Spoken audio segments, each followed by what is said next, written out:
For you. How comfortable are you with four-letter words? Our younger generation wouldn't have a problem using this four-letter word that begins with an S and ends with a T.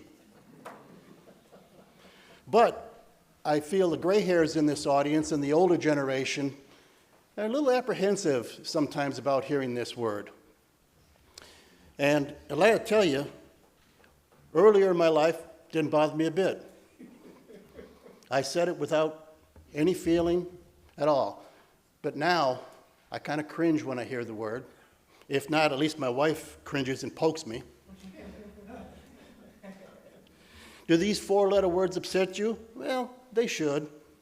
This is a four-letter word that can kill you, though. This is a four-letter word, and it is S-A-L-T.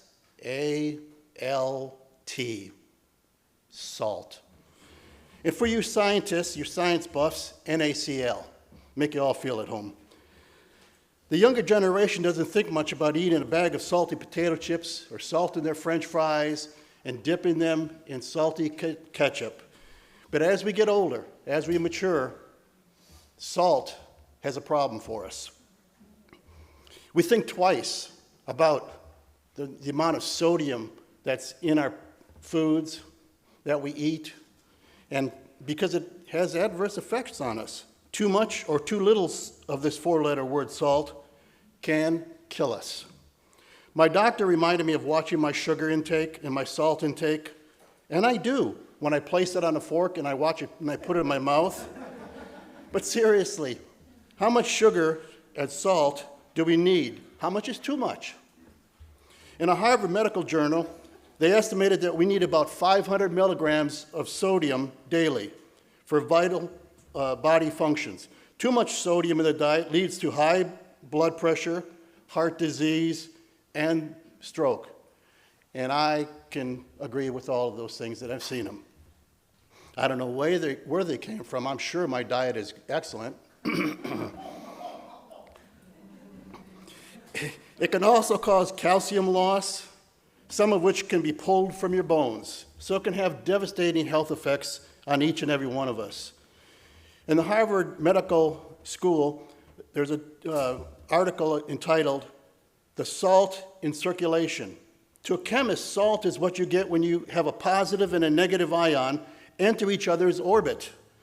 To most of else, sodium or salt, sodium chloride, is the white crystals left over salt water evaporates. And the sodium in salt that causes most of the problems that we have. And it's that taste on those potato chips or on those French fries. They do taste good with that salt. 1 teaspoon of sodium chloride, table salt, contains 2,300 milligrams of sodium. That's quite a bit. It is indeed, the human body can't live without some sodium. It's needed to transmit nerve impulses, relax and contract muscle fibers, including those in our heart and our blood vessels, and to maintain proper fluid balance. So salt is vital. It's necessary, but not to overdo it. It doesn't take much to do this. The Yamamoto people of the Amazon rainforest get by on just 200 milligrams of sodium or salt in their life, whereas the average American consumes about 3,400 milligrams, about a teaspoon and a half of salt daily. Whereas in Japan, in one of the northern areas of Japan, the daily intake is a whopping 26,000 milligrams, which is about the equivalent of 11 teaspoons of salt daily. So it ranges dramatically from the Amazon to Japan and somewhere we're in between here. But we know what it causes. When sodium levels are too high, it creates more work for the heart and more pressure on the blood vessels. Over time, this can stiffen blood vessels, leading to high blood pressure, heart attack, or stroke. It can also lead to heart failure. Too much salt can kill you. We see from science that we need a balanced level of salt in our physical being. More importantly, we see that the Bible reveals the importance of salt in our spiritual being. There are many characteristics of salt revealed in our Bibles. As in our physical life, we must have a balanced approach to consuming of salt. Likewise, in our spiritual life, we must contain a balanced approach. Christ told us that we are the salt of the earth. Today, let's learn more about salt, and then we will look into our Bibles and get a view into the spiritual aspects of salt. Let's begin by turning to Matthew 5, verse 13. Matthew 5, verse 13.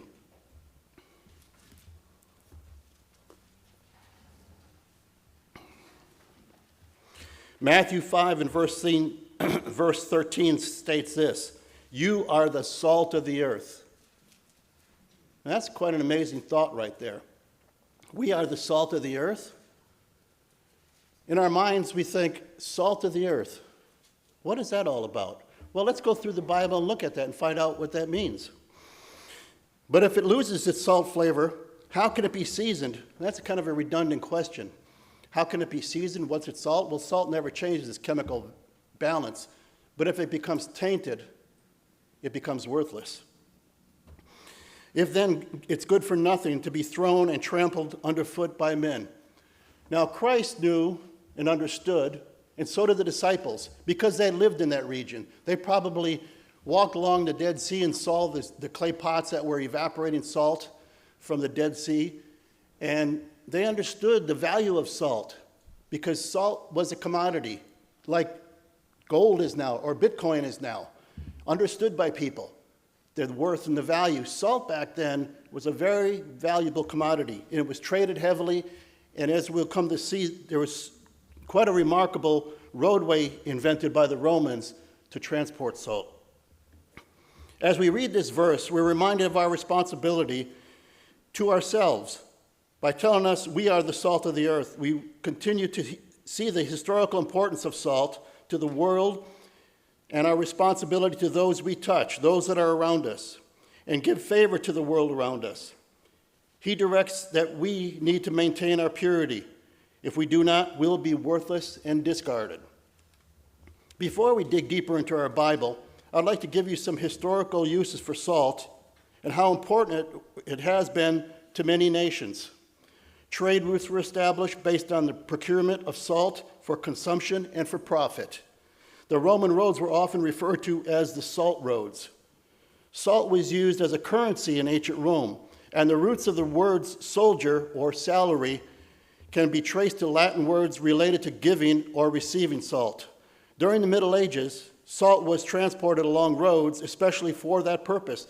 One of the most famous roads that is still around is the Old Salt Road in northern Germany, which went from their mining, their salt mines, to the shipping ports.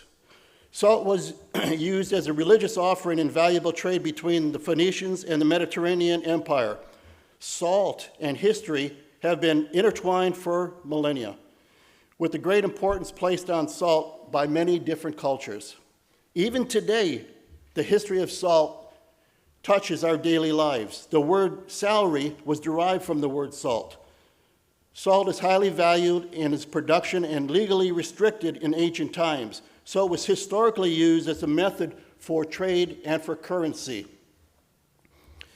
The word salad, for example, was originated from salt and began with the early Romans salting their leafy greens and vegetables. Undeniably, the history of salt is both broad and unique, leaving it indelibly marked in the cultures all the way across the globe. Salt in general uses long before the beginning of recorded history time. As a matter of fact, in China at about 2700 BC, one of the medical journals, one of the pharmaceutical papers, was published in China. In that paper, there was 40 different kinds of salt that were reviewed and brought about in this journal. And they said that this process that they have perfected, two processes specifically, is still currently in use. So you see it has a very long history of its need and its want. And the Chinese discovered the importance of this product, and so did other nations, and they devised that taxing it would really be profitable. And so you see, it would develop a major source of revenue. And then once that happens, we have nations fighting against nations to overcome or overtake their salt production and to to have that money for themselves.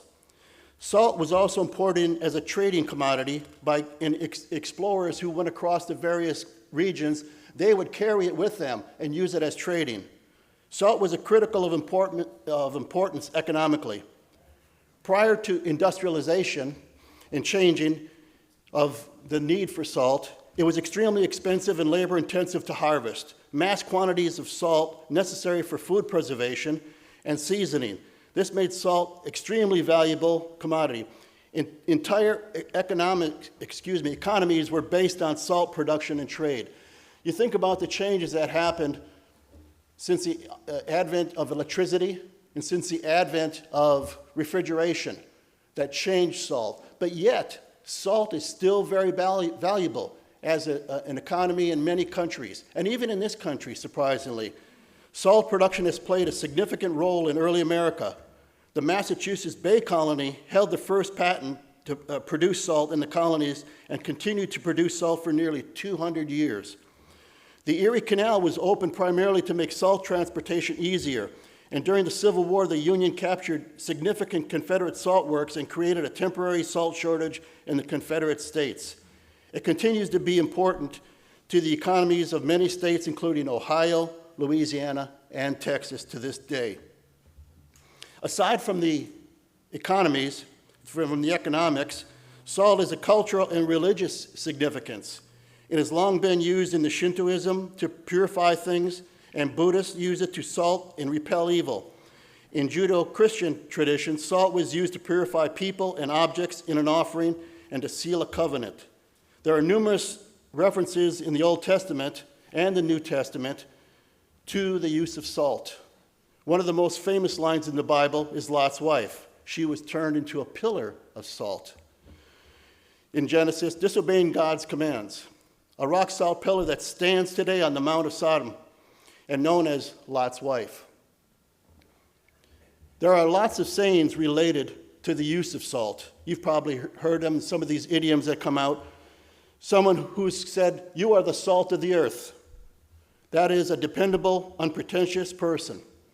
Salt in the earth, on the other hand, refers to ancient military practice of plowing fields with salt so that no crops would ever grow thereafter. It just poisons the earth, changing the pH to such that any vital crops can't be grown. Have you heard the expression, to be worth one's self in salt? Which means you are competent and deserve what you are earning. And most often said is to have roots in ancient Rome, where soldiers were sometimes paid in salt or given allowance to purchase salt, because salt was really valuable. See, you and I, we look at perhaps gold, perhaps diamonds, to stocks, money, and we can see the value in that. But we look at salt, we have a shaker sitting on our kitchen countertop or our table, or a container of Morton salt, or that new pink salt that everybody's using. And we see that and we think, that's valuable? I mean, what do we pay for that container of salt? $2.39? Well, back in the day, back when Christ spoke and when salt was looked at in the Bible here, it was very, very valuable and very worth, and it symbolized purity because of the way it was extracted from seawater or out of a salt mine. Perhaps you have used the expression rubbing salt in a wound. More commonly used now, figuratively, it represented a mental reaction to a hurt suffered emotionally. But in the days of Roman occupation, salt into the wounds, such as those that were caused by flogging. They rubbed salt into the wounds of the ones they flogged to punish them even more, to make it very painful. And if you ever had salt in your wound, you know exactly what it's like. It's very stinging, very painful. This intense stinging pain caused by salt in a wound would give rise to the expression or idiom, rubbing salt into the wound. Or when you're referring to someone's failings, they may say to you, don't rub it in. You've probably heard that yourself, or maybe even said that. The ancient Egyptians, Romans, and Greeks used salt on their wounds for medicinal purposes. It was mixed with honey and rubbed into wounds. And they say it healed faster. Now, I've had injuries And I've walked out into the Gulf water, into the seawater, and they seemed like they healed faster. It may just be my assumption, but I felt like that cut healed faster. Now, I don't know, everybody's cringing at me when I say that, but it seemed to heal faster. You know, often salt was mixed with honey and used as an ointment, and the sailors would actually use it, the salt water, on their wounds, on their hands to heal faster. So it has some historical references.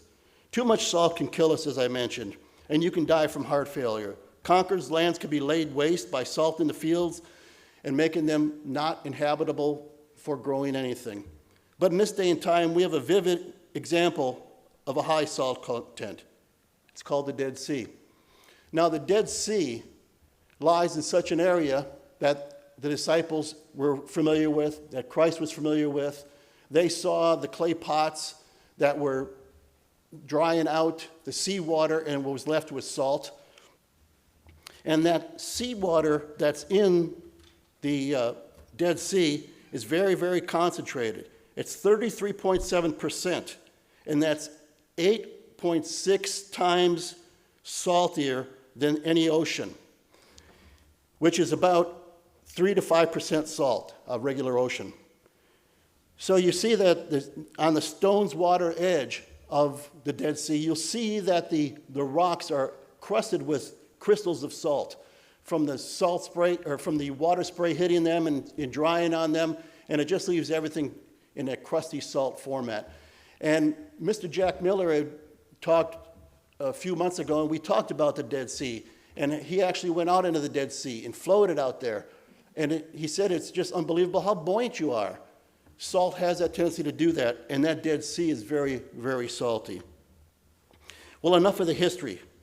Let's talk about what the Bible reveals regarding the use of salt. Salt plays an interesting role in the Bible. Salt is a fundamental necessity of life and has been used in ancient times for many cultures as seasoning, a preservative, a disinfectant, a component of ceremonial offerings, and a unit of exchange. The presence of salt, both during the Old Testament and in the New Testament periods, were certainly not an exception. God demands sacrifice, and he demands it to be sacrificed with a sprinkle of salt. In the Old Testament, as well as in the New Testament. In Leviticus 2:13, it states this: "In every offering of your grain offering, you shall season with salt. You should not allow the salt of the covenant of your God to be lacking in your grain offering. With all your offering, you shall offer salt." And also we can see the use of salt in Ezekiel 43. In Ezekiel 43, verse 24, it states, "When you offer them before the Eternal, the priests shall throw salt on them, and they will offer them up as a burnt offering to the Eternal." The Old Testament made it evident that salt was an important part of the ancient religious sacrifice, and even in part of the incense offered in the temple. I read Exodus 30, verse 5, and it states this, that you shall make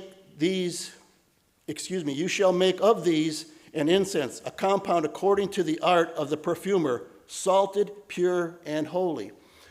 When I read that word salted, I didn't know if that was a process that was being done, like, referring to maybe the evaporation in the clay pots of salt water, like a process, and they refer to it as salted. But when I looked up that word in the original, in the Hebrew, it's word 44:14. And the word actually means salt. It's malak. So it's not a process, but it is truly salt. So when that process of creating the incense, it is actually salt that goes into it. So even in the worship of God with the incense, it is seen that salt plays a part of it. The importance of salt sprinkled on did not end in the Old Testament. As we read in the New Testament, you can turn with me to Mark 9. Mark 9.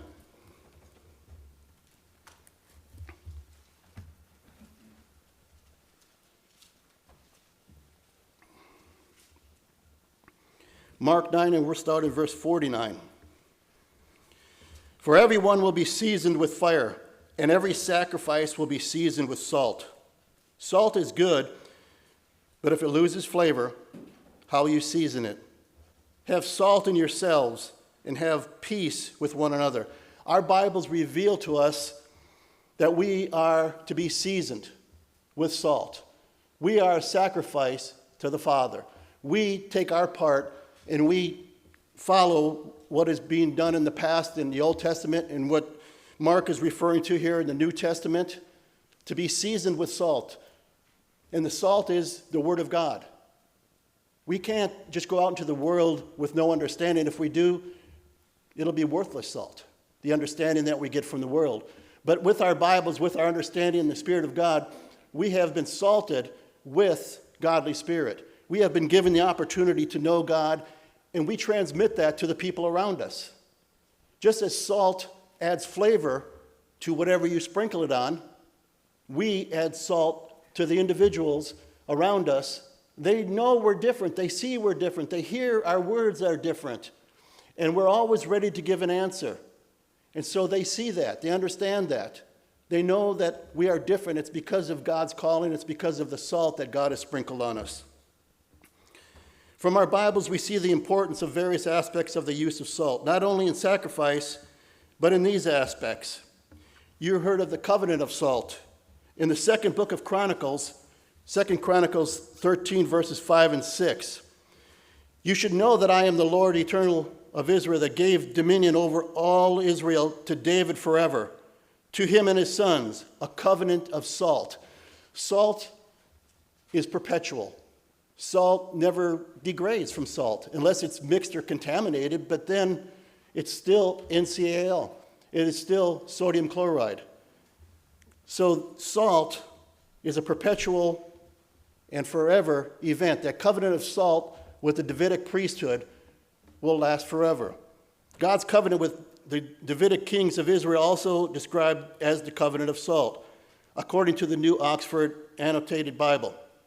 Of salt most likely means a covenant, a perpetual covenant, because of the use of salt as a preservative, preserving the aspect of David being the king. Other aspects of the use of salt in the Bible, even newborn babies were rubbed with salt. As we read in Ezekiel 16:4, for your nativity on the day you were born, your navel was not cut, nor was your hand washed to cleanse you. You were not rubbed with salt, nor wrapped in swaddling clothes. It was the custom to wrap newborn babies in swaddling clothes, but they were also touched with salt. They were rubbed with salt, a purification, perhaps longevity, perhaps to remove any impurities. But salt was widely, invariably used symbolically in ancient Israel. The book of Numbers and 2 Chronicles present salt as a symbol that confirms friendship between parties. Eating salt when you sat down, in fact, is still a sign of friendship in some regions of the Mediterranean. You sit down and you share salt. You take a little sample of it. You take a little taste of it. It's very symbolic to them, very meaningful to them, that they are friends with these individuals that they sat down with.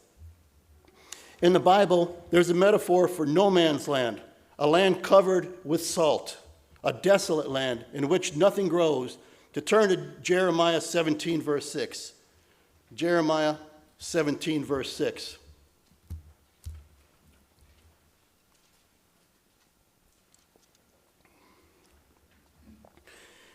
For he shall be like a shrub in the desert, and shall not see when good comes, but shall inhabit the parched places in the wilderness, in a salt land that is not inhabited.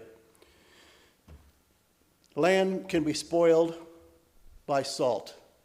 It changes the pH of the soil such that plants will not grow. Livestock won't have anything to eat, so it devastates the land. And that is what, in the ancient days, they did when they conquered land. If they didn't want to maintain it, they would salt it, make it worthless. Other scriptures in the New Testament, Luke 14, verse 34 and 35. Luke 14, verse 34 and 35 state this: salt is good, but if salt has lost its flavor, how should it be seasoned? It's neither fit for the land nor for the dunghill, but men throw it out. He who has an ear, let him hear. He's talking to us. We may not understand the full concept of salt as these disciples and Christ understood it back then. We have a good idea, because salt destroys if it's overdone. Think about it this way. We're letting a little bit of this salt, a little bit of our example shine amongst our neighbors, our family, our friends. And we answer their questions when they ask. But what happens if there's an individual who maybe asks a little bit of question, and all of a sudden we start getting our Bible out and we start really laying it on them? We start really telling them, well, you need to tithe, you need to do this, you need to keep the Sabbath, you need to keep the holy days. Is that the way God dealt with us? No, a little grain of salt at a time. So if we would dump a myriad of salt on top of that individual, guess what? You're going to poison him. He's going to say, that guy is crazy, that religion is nuts. So we have to back off. We have to sprinkle a little salt around us, not inundate it, not murder, not kill the land around us, not kill the individuals that God is calling. So how does salt lose its flavor? When it's mixed with contaminants. You and I live in a world filled with contaminants. Filled. And it's unbelievable. But we can't bring the contaminants into our life. If we do, we're mixing it with our salt. If we mix that salt and that world contaminants, it becomes worthless. We'll fall away because contaminants will take us over. We got to stop the contaminants from coming in. We have to maintain the purity of our salt inside of us. We are reminded of a prophecy at the end time in Luke 17. Turn there to Luke 17, please. You're all familiar with this. It's an end time prophecy in Luke 17. And I'm going to begin in verse 26 of Luke 17. And it was in the days of Noah. It will also be in the days of Son of Man. They ate, they drank, they married wives, and they were given in marriage until the day that Noah entered into the ark, and the flood came and destroyed them all. Likewise, as it was in the days of Lot, they ate, they drank, they bought, they sold, they planted, they built. But on a day Lot went out from Sodom, it rained fire and brimstone from heaven and destroyed them all. Even so will be in the days when the Son of Man is revealed. Verse 31, in that day he who was in the housetop and his goods are in the house, let him not come down and take them. And likewise, one who is in the field, let him not turn and look back. 32, remember Lot's wife. Whoever seeks to save his life will lose it, and whoever loses his life will preserve it. We remember Lot's wife, and they were told not to look back. And as they got out of the city onto the plains,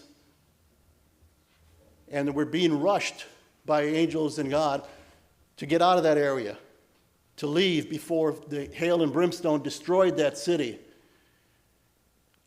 Lot's wife turned and looked back. What does she look back for? Well, she left her friends behind. She left her loved ones behind, perhaps her family. She left the city that she enjoyed. She longed for the world that she came from. And so what happened to her? She was turned into a pillar of salt.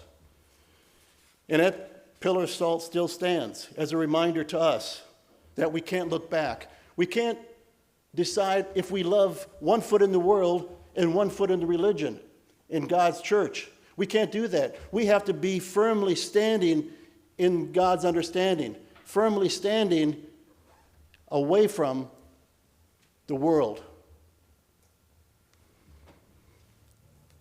So Lot's wife looked back, and the city and the family she left behind against God's command, and she died, went into a pillar of salt. Genesis 19, verse 17 tells us when they had, Genesis 19, verse 17, so it came to pass when they had brought them outside that he said, escape for your life. We have to remember that term, escape for your life. It's up to us to guard our life. It's up to us not to look to the world as something we really need. No, it's something we really don't need. Escape for your life. Don't look behind you, nor stay anywhere in the plain. Escape to the mountains, lest you be destroyed. When the time comes for God, the Father, to tell Christ it's time to return, we're going to have an opportunity to meet Christ, to learn more and more. But we can't look back at maybe the family that doesn't come with us. We can't look back at, oh, that beautiful house that we had on the water, the mansion. We can't look at those things that are physical or even emotional. We must just look to God and be in awe and be excited and be willing to take that next step.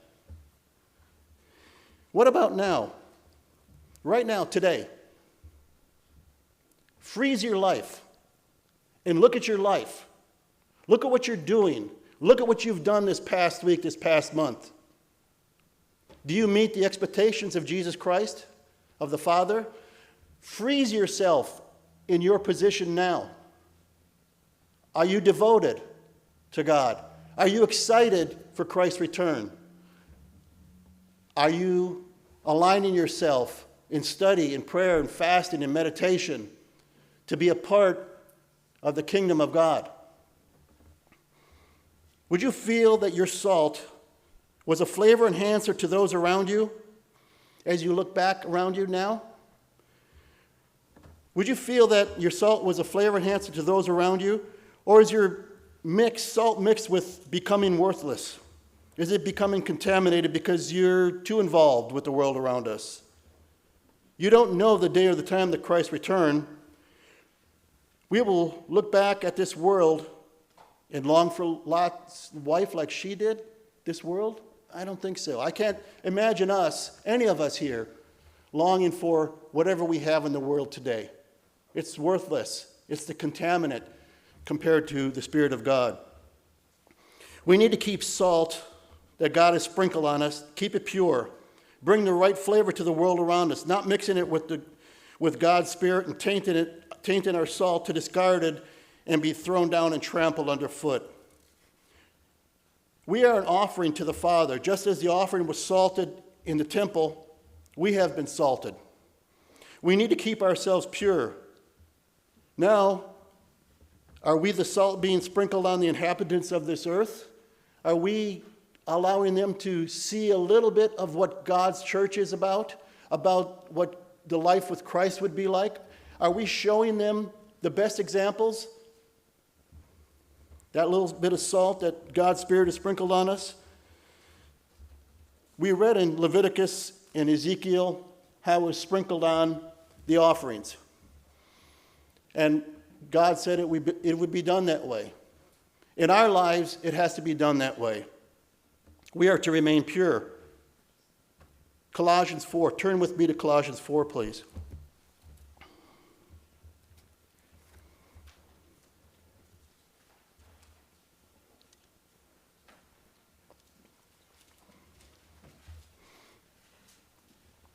Colossians 4, 2 through 6. You can read verses 2 through 5. I'm going to break into verse 6 directly. Let your speech always be with grace, seasoned with salt, that you may know how you ought to answer each and every one else. So our answers should be seasoned with salt, not dumped with a myriad of salt that will kill and destroy like the lands of the ancient, but rather a sprinkle, just to give an answer. Give them, like what happens with your French fries and your potato chips, enhance the taste. Just enough to have them want more. Just like, can you eat just one potato chip? You remember the commercial. I know my sister can't. But that's the kind of effect that we should have on individuals that ask us a question. We give them a little taste of that salt that God has given us. And then they want more. That's the way we should react. Continuing that same thought of our speech seasoned with salt, we can turn to Philippians 2 and read this. Philippians 2, verse 14. Do all things without complaining and disputing, that you may become blameless and harmless, children of God without fault in the midst of a crooked and perverse generation, among whom you shine as lights in the world. Our words are important. Our thoughts are important. And God clearly states that we live in a crooked and perverse world, a contaminated world, but we can't let that contamination get to us. Remember Lot's wife. If we go back to Matthew 5, where Christ went up on the mountain and began to teach, he gave what we call the Beatitudes.